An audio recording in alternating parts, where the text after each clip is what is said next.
All right, thank you very much. Last but not least, we have Benjamin Moey, Vice President, Advanced Manufacturing for ASEAN at Siemens Private Limited. Based in Singapore, Benjamin heads Siemens' Advanced Manufacturing Transformation Center, which helps drive the industry's transformation for advanced manufacturing in the region. Welcome. My name is Benjamin Moey, and I head the Advanced Manufacturing Transformation Center here in Singapore.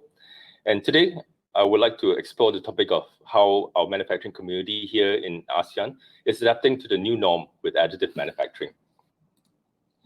Today's agenda will go through how the impact of COVID-19 has affected us locally here in ASEAN, as well as how the manufacturing community has adapted and reinvented themselves through this COVID-19 pandemic. We want to show how the present technologies have accelerated some of the adoption throughout the region, and how we as Siemens have been supporting companies through this new norm, going through a case study specifically for the medical area for face shields. Now, it's almost been 10 months since COVID-19 has hit the world, and we are slowly accepting the new norms that have been imposed on us, I would say. We see more telecommuting, less traveling, more discussions on the phone. There's more isolation due to lockdowns, closed borders, disrupting quite a few of the supply chains around the region. And knowing that ASEAN is quite a manufacturing hub for the world at the moment, that has posed quite a bit of problems. We see there's a lot of segregation in teams now. We have team A's and team B's rotating locations and situation back in the office. Now we have very unpredictable market conditions, disruption to shipping lines, disruption to aviation delivery lines as well. A lot of us today are moving towards online ordering and delivery. And if the customers today and companies today are not on board on e-commerce, that is an issue. We are learning new ways of socializing through Zoom and the other technologies and Microsoft Teams that we have today. But having said that, the reach has been so much wider. Although there's very much limited interaction between the time that we're given on each of the phone calls that we have, running from an hour to about 2 hours, and that's it, unlike the normal physical interaction that we used to have. And now, even when we meet physically, there's also a change in social norms. No more shaking hands, no more hugging anymore. So what has changed to our lifestyle, and how do we adhere to all these new changes? Now, how do we open for business in the new normal? Today, I think there is a huge push to adopt the new technologies that we have at hand. We are moving a lot to online platforms, even with industrial companies like Siemens today. We are slowly reinventing ourselves. We're starting to use a lot more remote services and servicing through virtual reality, augmented reality, and sometimes even mixed reality. That's how we service our customers, whether we are on-site or off-site in a remote island. A lot of companies have approached us looking for more self-reliance in the supply chain. That's where the adoption of additive manufacturing has really kicked in. We've seen more adoption of the digital twin to really design your new manufacturing line without even having to build a single brick on the foundation. We see faster product development cycles through our virtual twin and digital designs. And we see a lot of right-time delivery, no more in-time delivery, but right-time delivery. We see a lot of companies adopting what we call the digital inventory. Wherever you are, anytime you are, you can do your own spare parts renewal through 3D printing. Now, the age of data is important, and having this high-speed interconnectivity is crucial for all of us to really get around. And of course, there's new norms coming in. Now we have delivery through drones, so that there's more remote, inaccessible areas now we have access to. So I would say the manufacturing community, as a whole, has learned to adapt and reinvent itself. And a lot of them are having this mindset change, embracing the need for digital transformation. Now, we have seen a lot of things going on throughout Siemens. We see a lot of adoption of current technologies that didn't used to have any traction. Now, how do we talk to companies and ask them how do they realize 100% yield? That used to be impossible, but today I'm glad to say that a lot of companies under the wing of Siemens Consulting and Advisory, we have been able to reach 100% yield. We have improved faster production cycles. through adoption of the digital twin and virtual commissioning. We have been able to do rapid changes to product development and really bring new products to the market in double quick time. People today are very keen on having instant solutions at their fingertips. And today, with digital twinning, we are able to make that a reality. We're able to have AI and artificial intelligence and machine learning help to really translate what we know and really bring to life in the shortest period of time. Not forgetting connectivity and cybersecurity. I mean, that's key to a lot of our customers who have intellectual property and they don't want it circling along the cloud. So that's where we implement blockchain and cloud computing.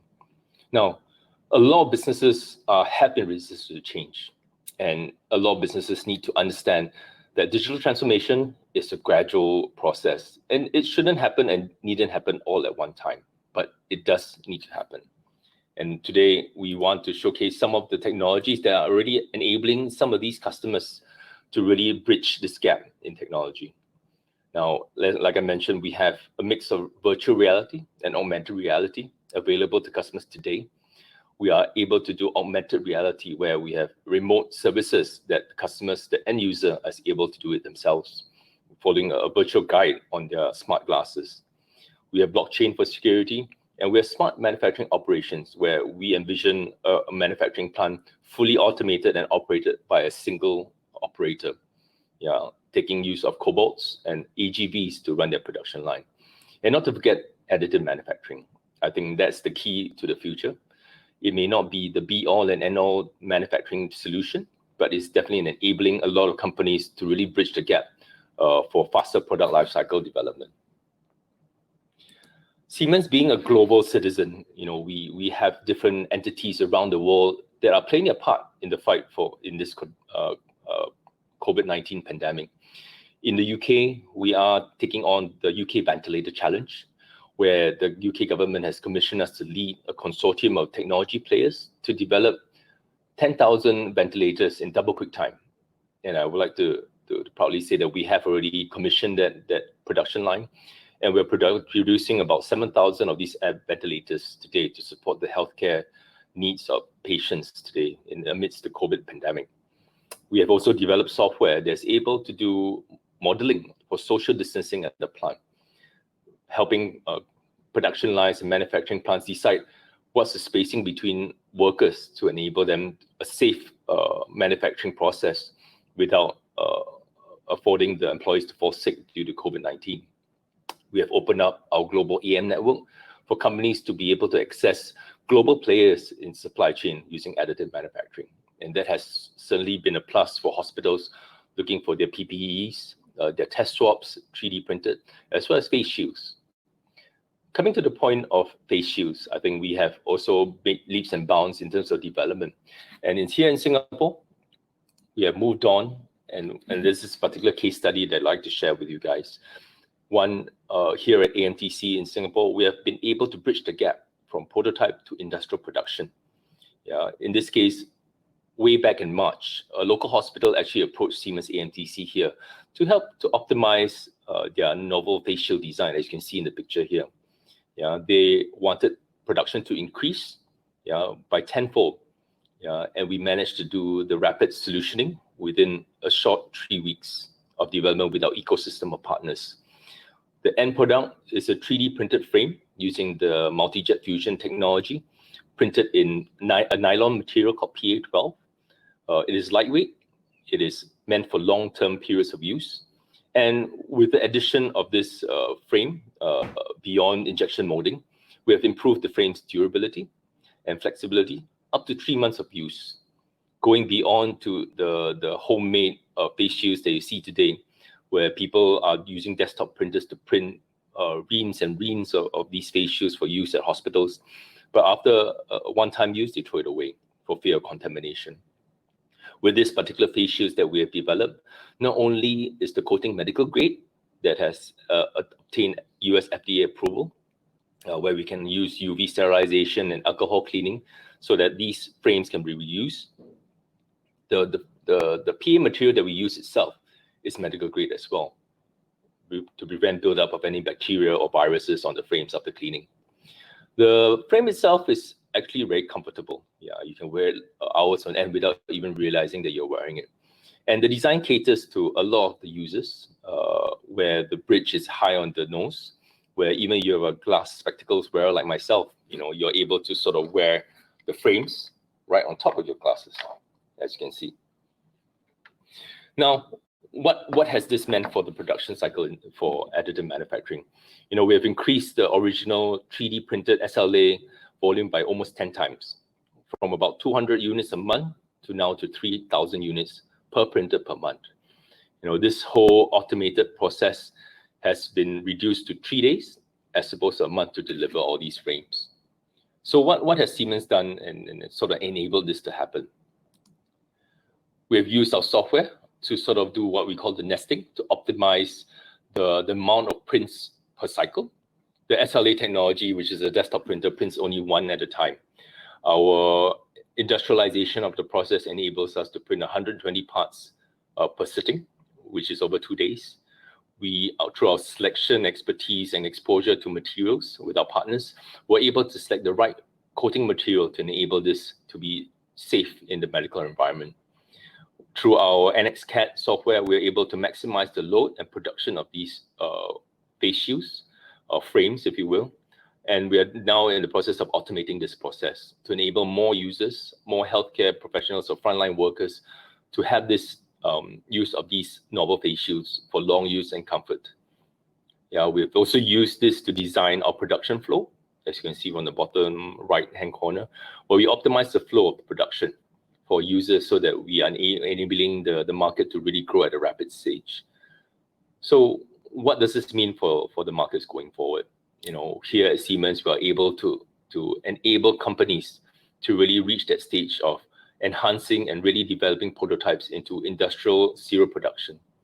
And this is one of the uses of additive manufacturing that the region is actually adopting today. AMTC, where I work today, the Advanced Manufacturing Transformation, is actually built up of a unique ecosystem of partners, which has enabled this whole from prototype to industrial design to come into fruition. With the connections between powder suppliers and raw material suppliers, quality services bureau, educational industries, raw material suppliers, and equipment providers, we have been able to harness the strength of additive manufacturing and bring it to life within a short period of time. With the close boundaries and disrupted supply chains, more companies will be going down this avenue to utilize this facility that we have to enable them a low-cost access to some of this expensive CapEx equipment, and really think out of the box to really industrialize additive manufacturing and to really secure the supply chain in a very local environment. AMTC is where I'm from. My name is Benjamin, and I hope we will open up the floor for more questions in the time to come. And hopefully we will give you good feedback on how the progress for additive manufacturing has really impacted the region. And I look forward to your questions. Thank you.